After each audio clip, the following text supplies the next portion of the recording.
Thomas Obruča is civil servant at the Austrian Ministry of Interior for already over 30 years. Adnan Zec is survivor of the Ahmici massacre and crimes, currently living in Netherlands. They both wrote a book about the happenings at Ahmici during the Yugoslav war. What happened exactly in Ahmici, Bosnia-Herzegovina, in April 1993? At that time I was a 13 years old boy, and I was sleeping this morning, and I was awake with guns, machine guns, and going through our windows and roofs of the house, and big explosions happening all around in the village. I was awake from my parents, and we just stand up and went down to the below the stairs on the ground from the house, and to put together whole family, 2 sisters, my parents and me, and to think about what is really happening outside. It was heavy artillery and a lot of shooting around, big explosions, and we didn't know what to expect when we really opened the door. Father decided that we go to the first neighboring Bosnian house to see really what's happening there. And we open house, and we just start running to this direction. It's about a few hundred meters from our house. I was running second in a row, and I just came maybe 150 meters, and I saw the first crowd soldiers already shooting my first neighbor, and standing next to him. And when he saw me, he told me, what are you doing, boy, where are you going? And I just told him, I am running, and he told me, just go. And I would continue to run about 50 meters further. There was 3 other soldiers. I came next to them. They also asked me the same question, and I told them that I'm running. I had to pass them to go to the neighboring house that our father told us, but they told me that I need to go back. So I only turned around and make 1 or 2 steps, and they shoot me with the gun. While I was falling down on the ground, my parents were coming in my directions, and my parents and sisters. And when they came near me, my father was trying to convince them to kill him and to leave my mother and sisters, but they didn't listen, and they killed all of them. And there was 8 days in Ahmici, hiding myself in Ahmici, while the whole village was burned down, and all Bosnian people who was living in Ahmici was killed, or anybody they could reach at the time, they killed. How could you survive and escape?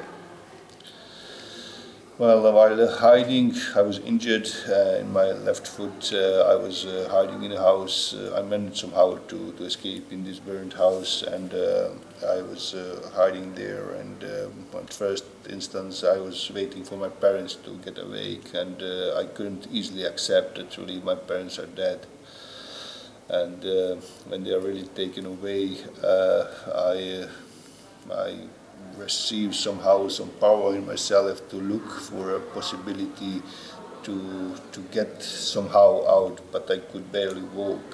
And on the 8th day, I saw the UN soldiers, the British troops, going with the tanks of transporters to the village, and somehow I managed to get out of house and start walking to their directions, to the direction that they could see me. And at a certain point I came, and I was lucky they stopped, they didn't pass out of the village, and they saw me and they came to my direction to rescue me. And they brought me to the hospital, and this is the way I survived. How could the International Court in Den Haag investigate the case of Ahmici? From which countries were the experts delegated, and what methods were used to fulfill the mandate you got, and what was exactly this mandate, what you could work on, and what you needed to do? The mandate was based on a UN Security Council decision 827, if I recall it correctly, dated on 25th of May 1993, which gave the so-called Chapter 7 decision, which gave the UN Security Council the right to enter sovereignty of a state. Yeah? And this was based because first reports of very big human rights violations were coming out of Bosnia, crimes against civilian population, crimes against humanity. So that was the reason that the Security Council decided to establish this ad hoc tribunal for the former Yugoslavia. And this was the legal basis, so to say, to investigate. For the Ahmici massacre, it happened on 16 April 1993, shortly before the UN Security Council was established. So you can imagine that such a huge institution needs a certain period of time to get established, etc. On the other side,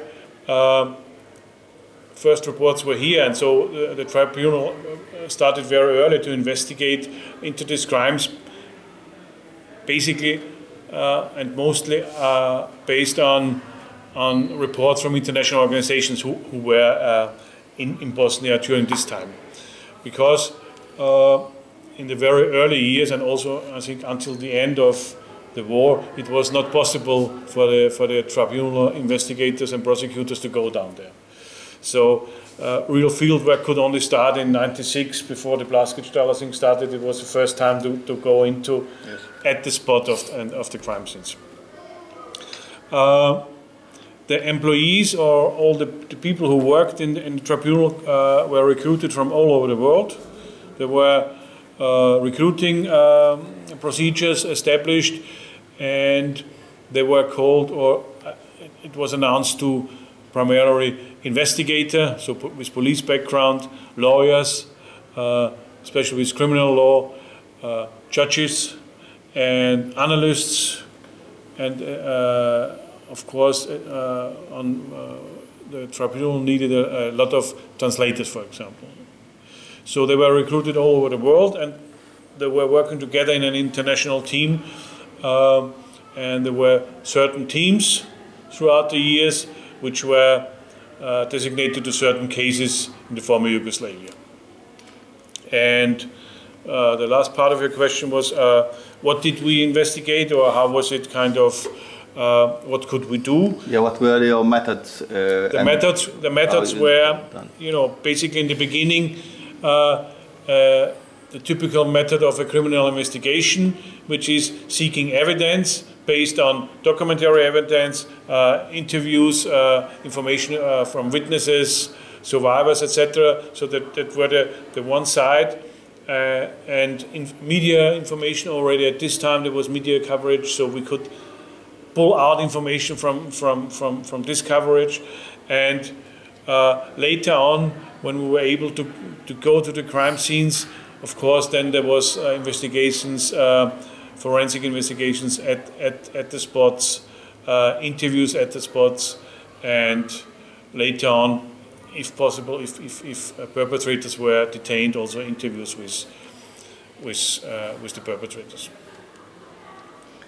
Austria, as a neutral state, plays a special role in the international political, cultural, and economical relations, especially between the West and the East, especially the Balkans, but not only, also worldwide. How can Austria manage to be neutral as the so-called Staatsvertrag, the nation founding, state founding legal document prescribes to do, and to stay neutral? So how it is managed to be neutral and in the same time getting involved in international projects, international political issues and international law issues as a very active stakeholder. How can Austria manage it? It is also currently, upon the current situation, a very big question. Is Austria still keeping the neutrality or not? And if yes, then how can it keep? I would say that our status of neutrality doesn't exclude us from joining, for example, the membership of United Nations or other organizations like the OSCE, etc. I'm not a lawyer, and I'm not a lawyer for constitutional rights, but as far as I know, the neutrality law gives us the possibility to join all these international organizations. So based on our, you mentioned commitments, these interventions or support does not be in conflict with this neutrality law. And if the question aims to my work as an investigator, as an Austrian investigator, which comes from a neutral state, then I would say I was not sent by Austria to investigate these crimes. I was an employee of the United Nations. So I was a United Nations civil servant in my capacity as an investigator. So this would not be at all, or could not be at all linked to the status of Austria. How came the idea to write this book? What can be the reason? Why is Ahmici not so well known as Liebe, Hojali, or among the Bosnian places, Srebrenica? And how can you bring through this book more publicity to the case? The idea to write this book was, on the one side, because it is a very tragic story which stands, which tells the story of one boy or one person, but stands for thousands of other destinies all over the world, in Bosnia and all following war and recently in the Ukraine. The idea and why I was writing this book is to show to the people how fast an ideal world and a safe world can be over, how fast terror and pain can come over us. No one of us is considering war as happening in our area. No one believed that Russia would intervene in Ukraine 1 year ago. But it happened. Because all of us in Western Europe and other continents are living nowadays in a feel-good bubble. Egoism, community is not relevant anymore. Everyone is focused on himself. And this is one reason to show the people, which we hopefully can approach through our presentations and through our media coverage, through your coverage, to spread out the word. We want to show with the book how fast a world can be history. And the way the book is written has to affect everyone. Because reading the story, you read, in fact, or you could imagine your own life. Every one of us was 13 years old. So everyone knows how the situation with Adnan has had to be. Unbelievable, in fact, yeah? So everyone, in fact, should be able to follow this story and think about consequences which arise out of wars or deeds of states or whatever to other one. Maybe I can also add a few words. It's Ahmici in Bosnia. It's a crime and massacre where it's happened, and it's maybe very known to the locals. But in Bosnia there is so much massacres have been, and so Ahmici, it's only a small part that couldn't take his place in Europe to be really known.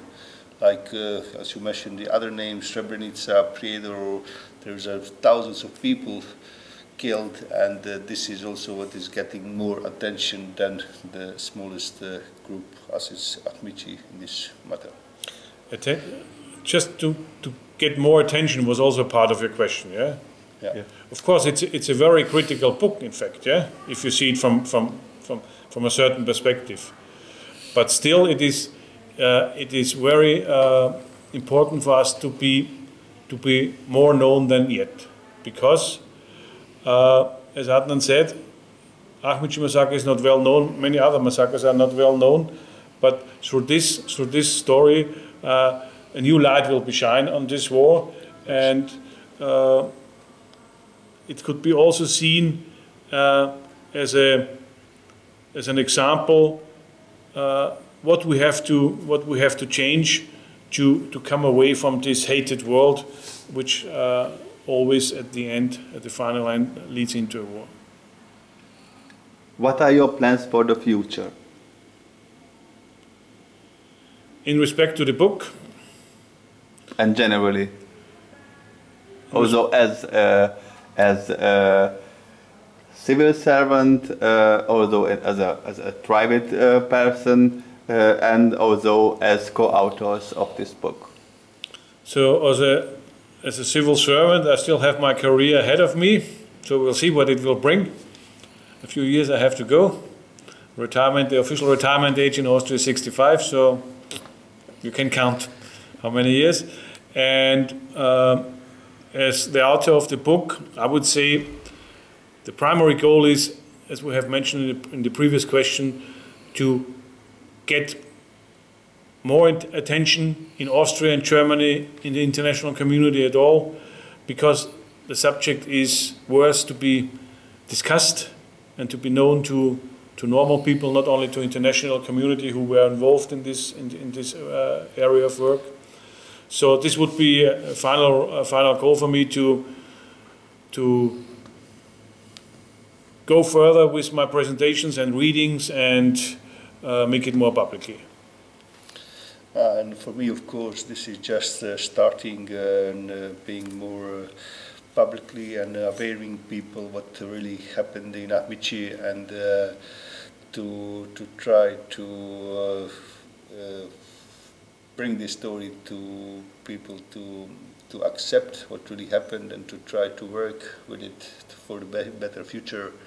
And I'm also married, I have 2 children, so I hope to have a quiet life so I can continue with quietly living, and but of course spreading the truth and spreading Ahmici all around the world.